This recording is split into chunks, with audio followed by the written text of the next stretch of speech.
आज का विषय है योग, ध्यान और मेडिटेशन में समर्पण अवस्था का अनुभव।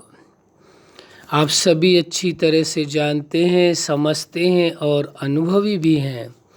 योग के मार्ग में, ध्यान के मार्ग में और मेडिटेशन के मार्ग में समर्पण अवस्था का बहुत बड़ा महत्व है। समर्पण अवस्था के द्वारा आप समस्त अवस्थाओं को बड़ी सहजता से अनुभव कर सकते हैं। इसलिए समर्पण अवस्था का होना परम आवश्यक है। आप अपने आप को देखें, अपने आप से बात करें, योग के मार्ग में कितना आपका समर्पण भाव है। ध्यान के मार्ग पर आप कितना समर्पित भाव से चल रहे हैं। मेडिटेशन के मार्ग पर कितना आप समर्पण भाव से चल रहे हैं। तो समर्पण अवस्था परम आवश्यक है योग, ध्यान और मेडिटेशन के मार्ग के लिए। किसी भी कार्य में सफलता के लिए वास्तव में ये सिद्धांत है कि समर्पण भाव होना परम आवश्यक है, समर्पण अवस्था का होना आवश्यक है। यदि समर्पण अवस्था में है तभी आप उस कार्य को मंजिल तक पहुंचा सकते हैं। यदि समर्पित भाव से आप कार्य करते हैं तब, यदि समर्पित भाव से कार्य नहीं करते हैं तो सफलता मिल भी सकती है, नहीं भी मिल सकती है, दोनों ही बातें हो सकती हैं। लेकिन यदि आप समर्पण भाव से किसी कार्य को करते हैं, आपका समर्पण भाव नहीं टूटता है, तो निश्चित ही आप उस सफलता को अवश्य ही प्राप्त कर सकते हैं। इसमें कोई शक नहीं है, कोई दो राय नहीं है। इसलिए समर्पण अवस्था का होना परम आवश्यक है। तो आप देखेंगे, आप अपने आप में अनुभव करेंगे और आप समझ भी पा रहे हैं इस बात को, समर्पण अवस्था का कितना मूल्य है, कितना महत्व है।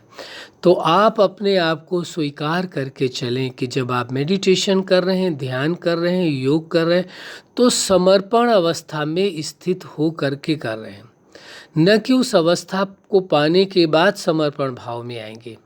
बल्कि क्या है, समर्पण अवस्था का अनुभव आप शुरुआती दौर से ही कर रहे हैं।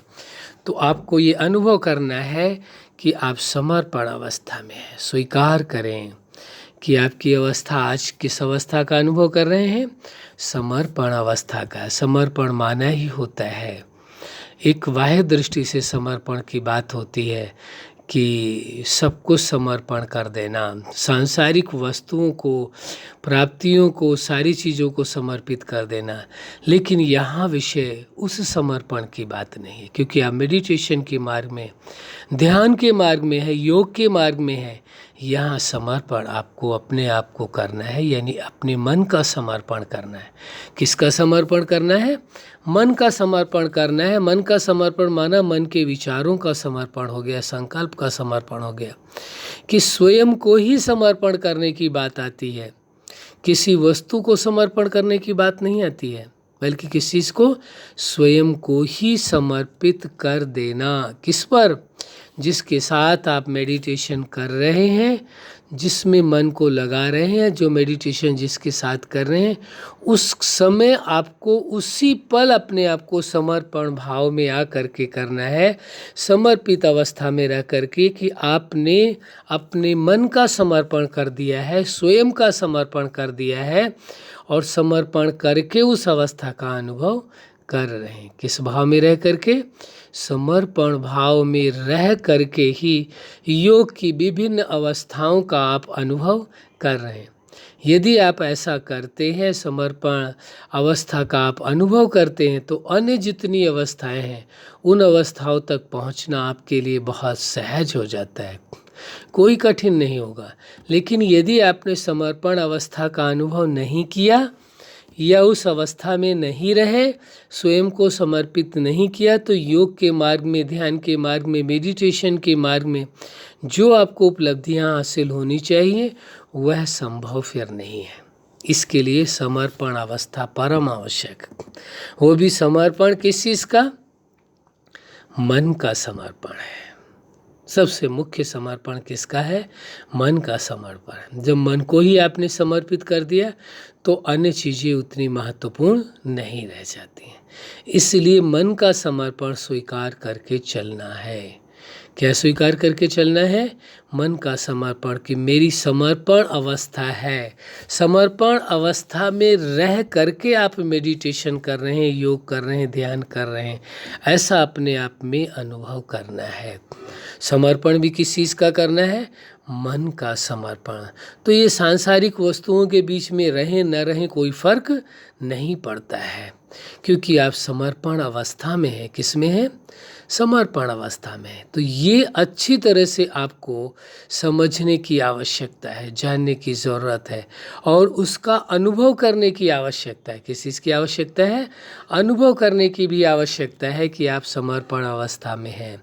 समर्पण अवस्था में रह करके जब आप मेडिटेशन करते हैं, योग करते हैं, ध्यान करते हैं, तो आपको अनुभव करना होता है कि अनंत दिव्य प्रकाश व अनंत शक्तियाँ उतर उतर करके आपके ऊपर पड़ रही हैं, और आप सामर्थ्यवान बन चुके हैं, साधारण नहीं है। कौन है आप? आप सामर्थ्यवान हैं।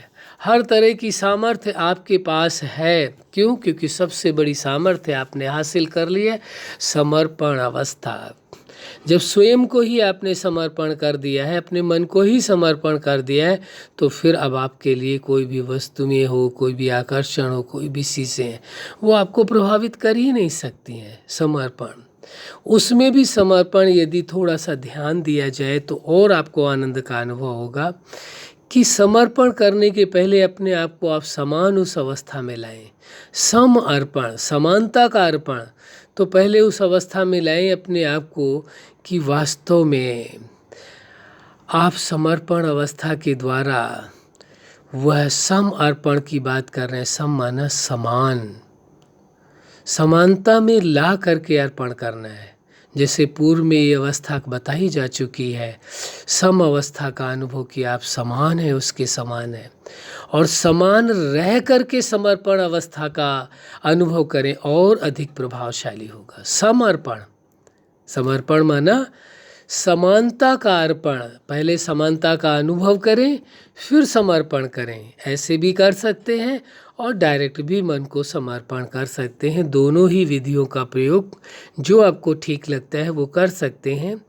जिन्होंने उस अवस्था का अनुभव किया है उसके लिए सहज है, कोई मुश्किल नहीं दोनों तरीके से करना। तो आपके पास एक सुंदर अवसर है। किस चीज़ के लिए? समर्पण अवस्था का अनुभव। एक सिद्धांत की बात आप और समझ लेना, जब आप योग, ध्यान और मेडिटेशन में आप उस सुप्रीम सत्ता के लिए आप मन को समर्पित कर देते हैं, तो समझ लीजिए कि आपके समर्पण के सामने वह सुप्रीम सत्ता भी समर्पण हो गई, और आप जो प्राप्तियां करना चाहें तो आपको अवश्य होंगी। ये बहुत ही अद्भुत बात है, सिद्धांत की बात है। जब आप समर्पण होते हैं उस परम सत्ता पर, तो वह परम सत्ता भी संपूर्ण प्राप्तियों सहित आपके ऊपर समर्पण होती है। ये समर्पण का सिद्धांत है। इस सिद्धांत को समझ करके चलना ही होगा, तभी सफलता आपके कदम चूमेगी। तो समर्पण अवस्था का अनुभव आपको योग की, ध्यान की, मेडिटेशन की सर्वोच्च ऊंचाइयों का अनुभव कराएगी, सर्वोच्च अवस्थाओं का अनुभव कराएगी, सभी अवस्थाओं का अनुभव कराएगी। कोई भी एक अवस्था बाकी नहीं रह सकती। वैसे तो आपको ये मालूम रहे, पूर्व में भी हमने बताया है, योग, ध्यान और मेडिटेशन में अवस्थाओं का कोई अंत नहीं है। लेकिन जहाँ पर आप स्वीकार कर लेते हैं कि बस इतना पर्याप्त है, वहीं तक आप सीमित रह जाते हैं। लेकिन यदि आप ये मान करके चलते हैं ध्यान, योग, मेडिटेशन की समस्त अवस्थाओं का आपको अनुभव करना है, उन समस्त अवस्थाओं तक पहुंचना है, प्राप्ति करनी है, तो अवश्य आप कर सकेंगे। कोई भी दुनिया की ताकत आपको रोक नहीं सकती है। इसलिए ये समर्पण अवस्था का आपको अनुभव करना परम आवश्यक हो जाता है। ये अवस्था सर्वोच्च अवस्थाओं में मानी जाती है। वैसे तो ध्यान, योग, मेडिटेशन की हर अवस्था सर्वोच्च होती है, कोई भी अवस्था साधारण होती ही नहीं है। लेकिन इस अवस्था के आधार से आप अन्य अवस्थाओं को ठीक करने में सक्षम है। ये विशेष बात समझ लेने की आवश्यकता है। अच्छा, आप अपने जीवन में सफलता के शिखर तक पहुँचें। आज का जो विषय था योग, ध्यान और मेडिटेशन में आप संपूर्ण जो आज की अनुभूति का विषय था समर्पण अवस्था। उस समर्पण अवस्था का पूरी गहराई से आप अनुभव करें और वह अनुभूति के आधार से दूसरों को भी प्रेरणा दें। यही हमारी हार्दिक शुभकामना है। सदा खुश रहें, मुस्कुराते रहें। धन्यवाद।